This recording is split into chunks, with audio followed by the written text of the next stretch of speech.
Bienvenidas y bienvenidos. Hoy nos metemos de lleno en una pregunta clásica, casi filosófica. ¿Qué nos hace ser como somos? ¿Los genes? ¿El entorno? Vamos a analizar en detalle algunos textos de psicología diferencial que abordan justo eso, el origen de nuestras diferencias individuales. Las fuentes que manejamos se centran en la famosa dicotomía naturaleza versus crianza, herencia frente a ambiente, sobre todo en inteligencia y personalidad. Veremos que no es blanco o negro, sino una interacción muy compleja. Queremos entender qué dice la ciencia, más allá de debates a veces un poco ideológicos. Vamos al grano. Empezamos fuerte. La inteligencia. Los textos señalan que estudiar la influencia genética aquí es un pilar de la psicología diferencial.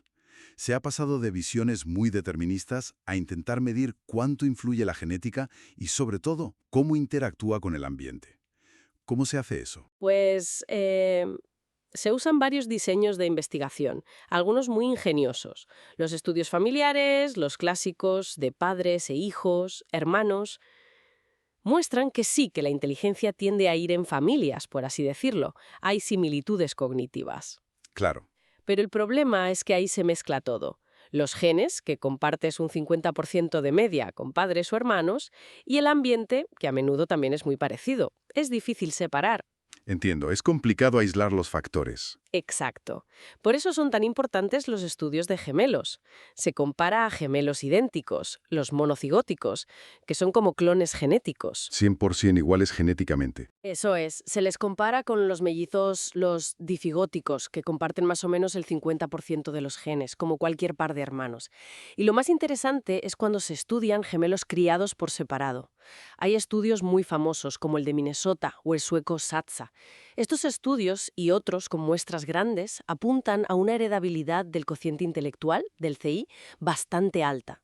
Heredabilidad alta. ¿De cuánto hablamos? Pues mira, algunos estudios sugieren que más del 70%, incluso 80% en adultos, de la varianza del CI en la población estudiada podría atribuirse a factores genéticos. Vaya, es muchísimo. Sí, son cifras que llaman la atención. Y los estudios con hijos adoptados van en una línea similar.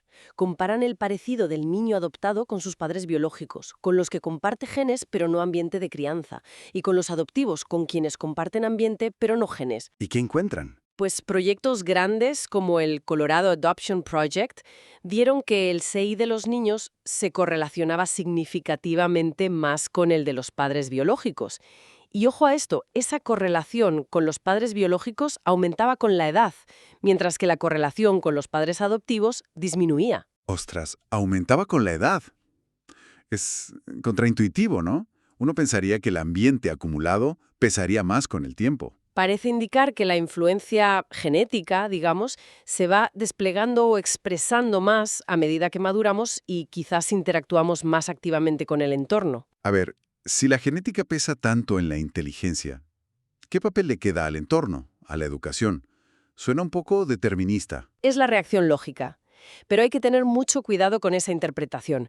Primero, la heredabilidad es un concepto poblacional, no individual. Vale. No dice qué porcentaje de tu inteligencia es genético.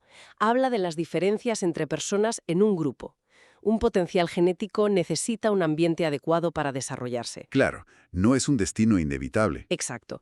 Y además, la inteligencia no es una sola cosa. Cattell distinguió entre inteligencia fluida, la capacidad básica de razonar, más ligada a lo biológico, y cristalizada, los conocimientos que aprendemos, más cultural. La genética podría influir más en la fluida, y el ambiente, la educación, obviamente en la cristalizada, aunque ambas están relacionadas, claro. Entendido, ese matiz es importante. ¿Y qué hay de la personalidad? ¿Se aplica una lógica parecida? Bueno, la investigación en personalidad tiene quizás menos tradición genética que la de inteligencia, pero se han usado enfoques muy similares.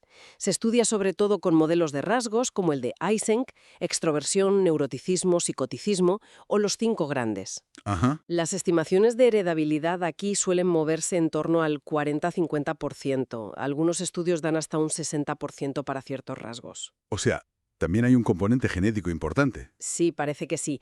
Rasgos como la extraversión o el neuroticismo, la inestabilidad emocional, muestran de forma bastante consistente heredabilidades sobre el 50% en estudios de gemelos.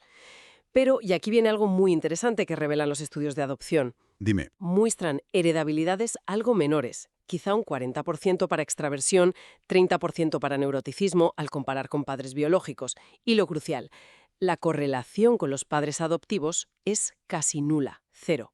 Casi cero con los padres adoptivos, pero ¿comparten el ambiente familiar? Exacto, y eso apunta a una idea que ha revolucionado este campo, la importancia del ambiente no compartido. Ambiente no compartido.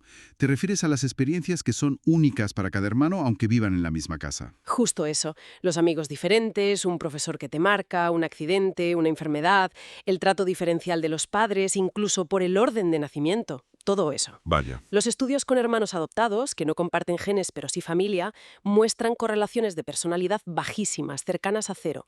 Esto sugiere que el ambiente que de verdad nos moldea la personalidad no es tanto el hogar en general, sino nuestras vivencias particulares, nuestra historia individual. Le da mucho peso a la biografía única de cada uno. Muchísimo.